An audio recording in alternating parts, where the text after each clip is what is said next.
Монголд эргэтэн худалдаж авах ямар нэгэн боломж байдгүй. Эхлээд бол байхгүй гэдгээ шууд хэлчихье. Иргэдийн дунд нэг буруу ойлголт төрсөн уран сайхны кинонд бас бид арай хэтэрхий жоохон итгэжээд байна.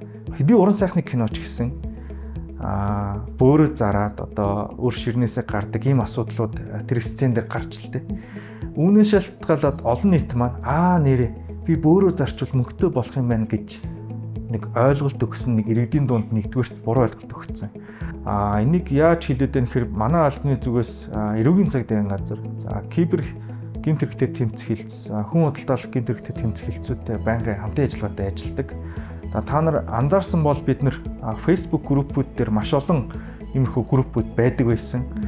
Энтэй бид нар яг холбогдох газартай, харилцаа холбооны зохицуулах газартай хамтын ажиллагааны үр дүнд энэ группүүдийг IP-аар нь шүүгээд админтэй холбогдоод ингээд устгуулсан ийм тохиолдлууд бол маш их байдаг.